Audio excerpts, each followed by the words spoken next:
Hi guys, Ate Kate here and welcome to another daily devotion and it's day 40! Yay! Thank you Lord, glory to God.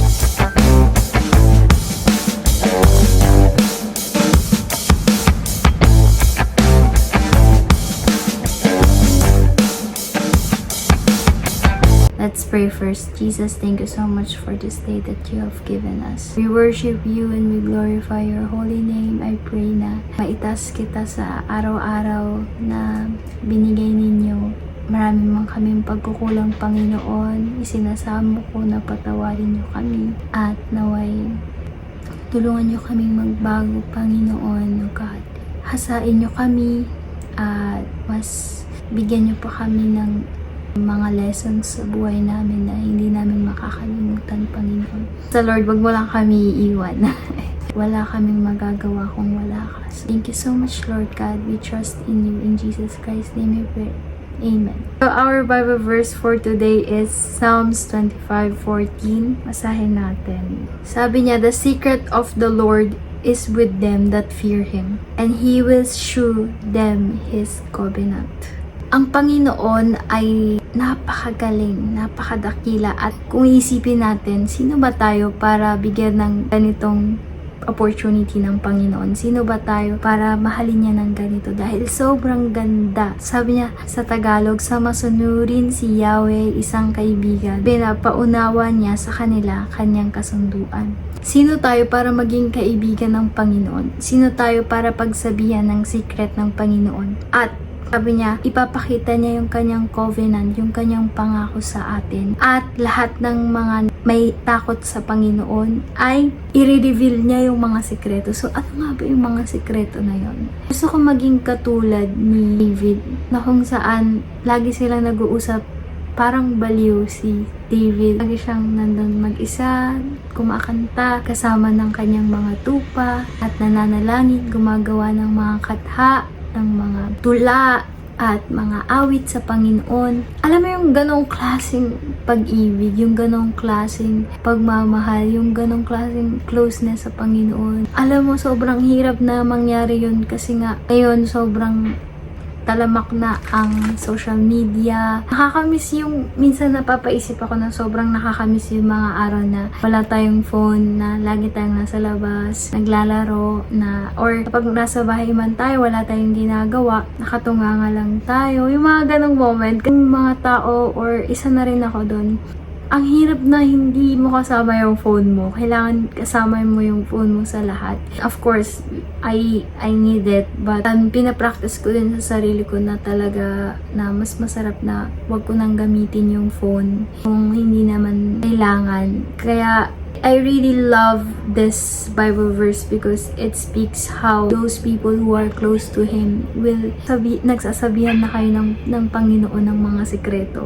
Kung nando ka pa lang sa part na, lukewarm, baby pa ako, ganito pa yung level ng faith ko, I want you to know that this is the greatest part where you really seek God. Na hindi ka na dapat mag-stop dun sa may lukewarm. Dun sa, nandiyan ka na lang na parang wala na nangyayari sa buhay mo. Kailangan natin i-goal na mas maging close sa Panginoon. Alam mo ba, sabi ni Paul, siya na ngayon nagsulat ng napakaraming libro doon sa Bible, pero sinabi niya pa rin na hindi ko pa rin talaga kilala ang Panginoon. Madami pa rin talaga akong dapat malaman about sa Panginoon. Paul, hindi mo pa kilala si Lord. Sobrang dami mong sinulat na libro. Diba? Pero tunay nga na ang Panginoon talaga ay hindi natin kayang maabot. Hindi kaya ng brain natin yung kung gaano siya kadakila, kung gaano siya kabanal, kung gaano siya kabig-habighani. Yung signs and wonders, yung miracles na pinakita niya sa mga tao, hindi kayang makomprehend ng mga tao. Kaya nga sabi ng Panginoon, di ba,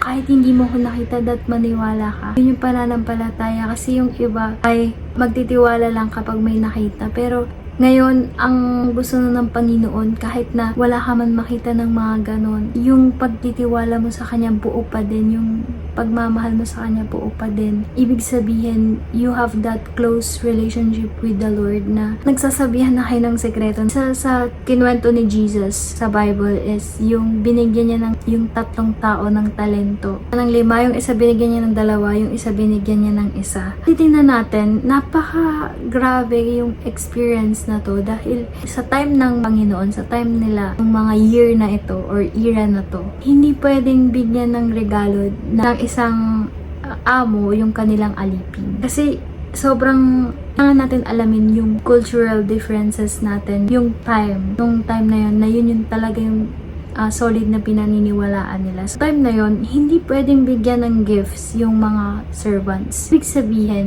pinakita dito ng Panginoon na kahit na servant ka lang, na kahit na I am giving you, I am entrusting you something. This is what a friend does. You are giving them things that they don't deserve. You are giving them gifts. You are entrusting them something. We're not gonna talk about siguro next time na yung pag-uusapan natin about the gifts. But what I'm saying here is, the Lord wants you to be His friend. He wants you to have a closer and closer and closer relationship with Him. Ano yung sabi sa Bible verse natin?